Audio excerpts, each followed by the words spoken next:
Golput atau tidak memilih dalam pemilu menjadi salah satu catatan bagi penyelenggaraan pemilu. Pada pemilu 2019 terdapat 34,75 juta orang. Pada pembahasan kali ini saya ingin membahas golongan putih atau bisa disebut dengan golput. Apa itu golput dalam istilah politik?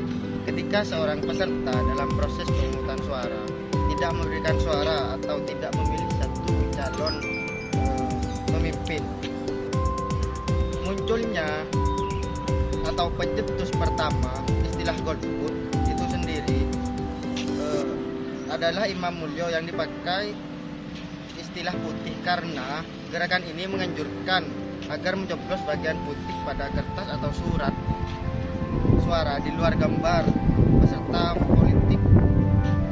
pemilu bagi yang datang ke bilik suara. Pada kali ini saya akan melanjutkan penjelasan dari teman saya bagaimana golongan putih itu bisa terjadi dan bisa ada faktanya di lapangan ketika pemilihan umum ataupun pemilihan kepala daerah, yang mana golongan putih adalah orang-orang ataupun sekelompok orang yang tidak menggunakan hak suaranya ataupun tidak memilih untuk melakukan pencoblosan pada saat pemilu.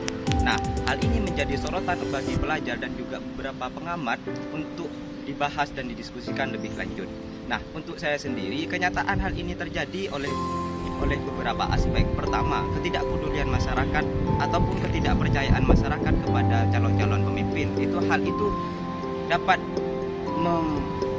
mengaruhi beberapa efek untuk orang bisa golput. Nah, apakah orang golput itu bisa dipidana? Tentu hal itu perlu dibahas. Nah, kita sebagai warga negara memiliki Undang-Undang Nomor 39 Tahun 99 untuk menaungi hak-hak kita sebagai warga negara, di mana kita sebagai warga negara punya pasal 24 ayat 1 di mana kita punya kebebasan berpendapat. Artinya, kita bisa berkontribusi pada saat pemilihan umum atau tidak. Nah, hal ini sering dibahas oleh beberapa pengamat. Kenapa seseorang warga negara memilih untuk tidak menggunakan hak suaranya, yang bagaimana hal itu bisa menentukan tujuan dan cita-cita bangsa kita ke depannya.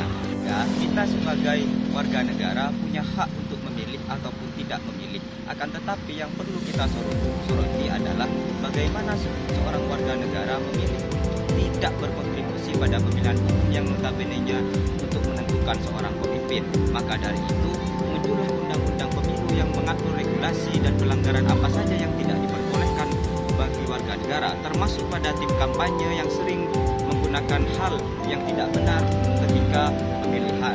Pertama, kadang orang dipaksa untuk golput untuk dikasih uang. Nah, maka dari itu hal itu diatur dalam Undang-Undang Pemilu, Undang-Undang Nomor 7 Tahun 2017, kemudian Perpu Nomor 1 Tahun 2022 sebagai pengganti Undang-Undang Nomor 7 Tahun 2017. Hal itu diatur di dalamnya. Maka dari itu, mari kita sebagai warga negara untuk tidak melakukan golput, yang mana kita tidak memilih golongan putih, agar kita punya arah tujuan bagi seorang pemimpin. Kita harus punya pandangan, cocok atau tidak. Kita harus memilih dari yang buruk dan yang terburuk, di mana dari yang terburuk itu merupakan yang terbaik. Setelah kita mendengarkan dari pengertian dan juga fakta-fakta hukum tentang golongan putih atau golput, sekarang kita akan membahas tentang bagaimana cara untuk mengatasi golongan putih tersebut atau golput tersebut. Ada berbagai cara untuk mengatasinya. Salah satu cara yang paling efektivitas adalah meningkatkan politik rakyat. Bagaimana seorang harus ada kampanye atau konsolidasi tentang bagaimana golongan putih tersebut harus tidak dilaksanakan, atau hak tersebut harus kewajiban tersebut harus dilaksanakan oleh seorang pemilih. Seorang pemilih harus melaksanakan kewajiban untuk memilih dari suatu pilihan rakyat tersebut. Dari tersebutlah maka kita dari seorang pemilih itu harus melaksanakan tentang kewajiban yang anggota, atau kita cuma melanggar hak dari tidak memiliki hak dari golongan putih tersebut. Dan kita bagaimana cara bangsa ini mengatasinya, dan itu salah satu aja meningkatkan politik rakyat dengan cara untuk sosialisasi atau kampanye yang dilaksanakan oleh berbagai partai politik.